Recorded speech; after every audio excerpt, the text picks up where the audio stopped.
What happens when you survive the excesses of rockstar hedonism and outlive your own popularity? Some stars know the answer to that question all too well. Here are a few rock stars who don't seem to realize their career has peaked. Courtney Love released an iconic grunge rock album at the end of her doomed marriage to Kurt Cobain. The ironically titled Live Through This. Over the course of their relationship, Love's band Hole became immensely popular. All of a sudden, it seemed like Courtney Love was everywhere, and she was coming for you. What's the biggest misconception about you? That I'm not educated and that I'm not clean. Several years after Kurt Cobain's death, Hole returned with the 1998 release Celebrity Skin. The catchy title track was co-written by another grunge giant, Smashing Pumpkins' Billy Corgan. Love and Corgan were also lovers at the time, and they later feuded over songwriting credits. Love's post-Cobain, post-Hole life has reportedly remained chaotic and destructive. In HBO's 2015 documentary Montage of Heck, the singer admitted to using heroin while pregnant. Love seems to be constantly reckoning with her drug abuse in public, making numerous TV appearances while seemingly under the influence. Despite these appearances, it's highly unlikely you can name a Hole song written in the last 15 years. Maybe fans got what they wanted and never wanted it again. Marilyn Manson's Kiss-level theatrics vaulted him to rock stardom, with consecutive platinum albums in the late 90s, followed by a dip to gold status in the early aughts. Manson's output never waned, but his goth kid fanbase clearly moved on. His 2017 LP Heaven Upside Down only sold 52,000 copies. Maybe evil has become a little too status quo in recent years. Of course, Manson's ghoulishness was always more about optics than rock, and he certainly hasn't completely fallen out of the public eye. He started making headlines again in 2020 after an alleged 24-hour cocaine bender which troubled movie star Johnny Depp.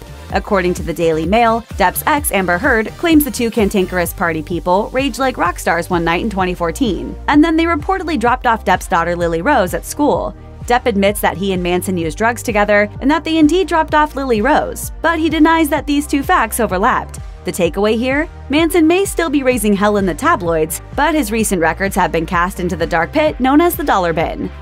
Remember the MTV reality show The Osbournes? Ozzy Osbourne appeared to be remarkably out of it during the program's 3-year run in the early 2000s. When he mumbled and shuffled around his Beverly Hills home, it was mainly played for laughs, but these antics belied the rocker's serious drug addiction. In 2018, his wife Sharon revealed to Metal Hammer, "The 3 years that we were filming, Ozzy was stoned the whole time. He wasn't sober for one day." According to his 2011 memoir, I Am Ozzy, the rock legend has been in and out of rehab several times over the years. In 2020, he made a somewhat lucid appearance on his wife's daytime show The Talk. He opened up about his recovery from spinal surgery after a fall in his home, and a series of other serious health problems, including a stint in the ICU, where he battled life-threatening pneumonia. During the taping, he managed to utter, I'm getting better. It's a slow process, but I'm getting there slowly but surely. Perfectionism is often the enemy of art. As you probably already know, Axl Rose took a gasp-worthy 17 years to follow up the monster success of Guns N' Roses' Use Your Illusion. We're all for having a little patience, but that's rather beyond the pale, no? The band's double-sided 1991 epic did sell over 39 million copies, which is definitely a tough act to follow, but 17 years? And then, finally, we got the new album. 2008's Chinese Democracy was well-received by critics, but it didn't sell nearly as well as the band's previous efforts. Perhaps this had something to do with the fact that the band's iconic guitarist Slash was replaced by someone who wears a KFC bucket on his head. Insiders claim Chinese Democracy was nearly completed as early as 2001, a mere decade after the band's peak, but Rose was reportedly still unsatisfied. He tinkered and toiled and allegedly only released the album because he was running out of money. That might go some way in explaining the disastrous rights deal with Best Buy and MySpace, deals that basically tanked sales, according to the Wall Street Journal.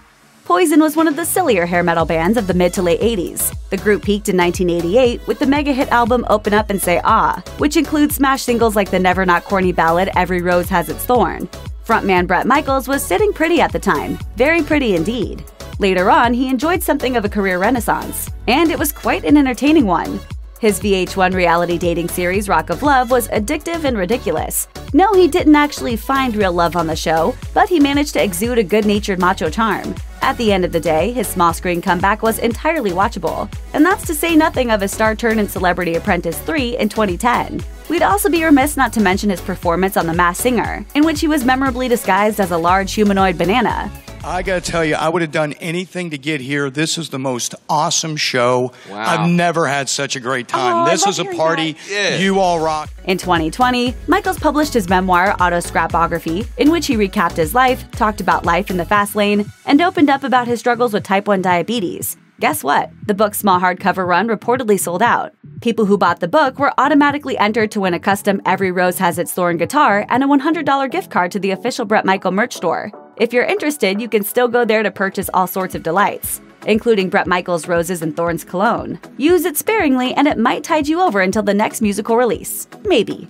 Can you remember when you first set your eyes on legendary rocker Steven Tyler? Or when you first came to learn about his many scarves? Perhaps it was back when he was an American Idol judge for 2 seasons in the early aughts. Or maybe you became acquainted with his strutty, cocksure ways thanks to his rock band Aerosmith. He sang passionately about ragdolls, the fact that Janie got her hands on a gun, and other unseemly adult matters.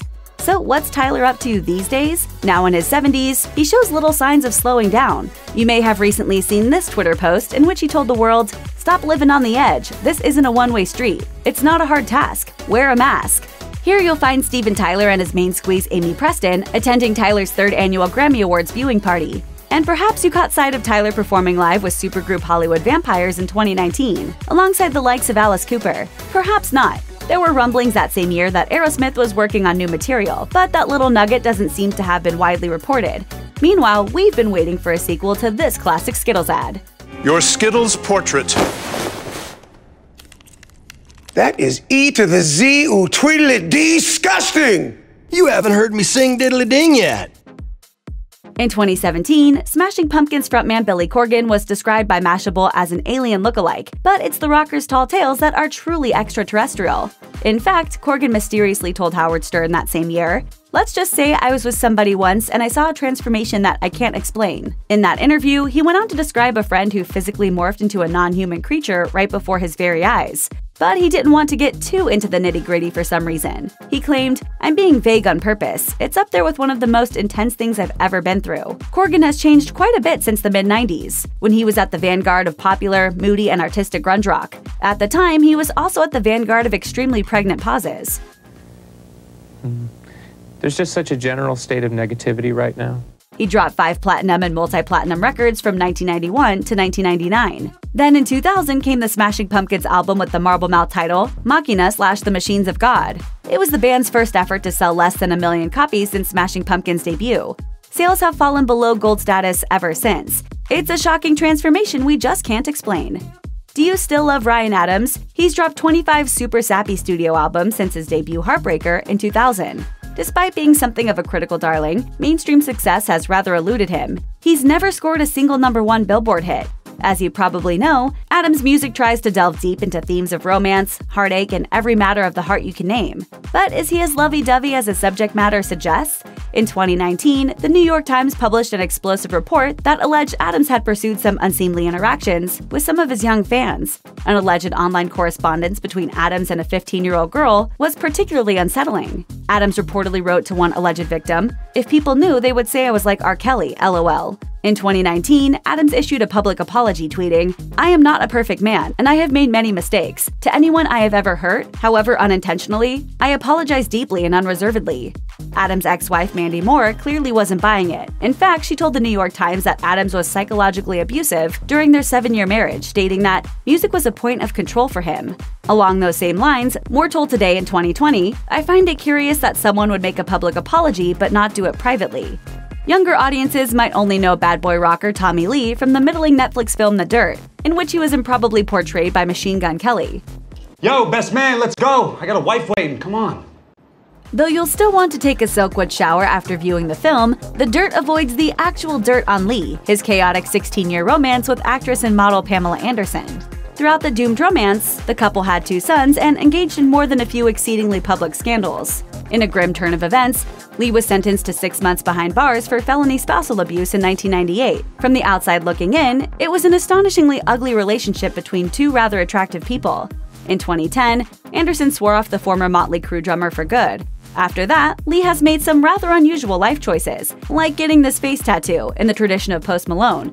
Meanwhile, Motley Crue hasn't released new music in over a decade, and perhaps we can learn to live with that. Gwen Stefani looks just as gorgeous as she did back in 1996, but her ex, Bush frontman Gavin Rossdale, evidently isn't feeling quite so fresh. Asked by The Guardian to describe the most embarrassing moment of his life, Rossdale ruefully answered, "The gross and lopsided specter of the crumbling of my marriage." Rossdale's band broke out in the mid-90s thanks to catchy ballads like Glycerine. And their quiet-then-loud formula earned them legions of fratty fans. Bush kept going platinum until the year 2000, but starting with 2001's Golden State, the hits stopped coming. Nevertheless, he could regularly be seen on the red carpet with Stefani, who he wed in 2002. The couple split in 2016 after 13 years of marriage. Rossdale had allegedly been unfaithful, and tabloids had a field day. One Us Weekly cover was memorably emblazoned with the headline, "He cheated with their nanny." Numerous sources claim Rossdale carried on that affair for 3 whole years. Stefani reportedly got suspicious after seeing an intimate photo of Rossdale and the nanny on a hike together. In 2016, she told Cosmopolitan, "I endured months and months of torture." Believe it or not, Bush released an album in July 2020 called The Kingdom, but it failed to cause much of a stir. In its 1-star review, Rolling Stone wrote that Gavin Rossdale is up to his old tricks again, but they just feel old. But on the bright side, 1 star is better than none. Check out one of our newest videos right here. Plus, even more Nicki Swift videos about your favorite celebrities are coming soon. Subscribe to our YouTube channel and hit the bell so you don't miss a single one.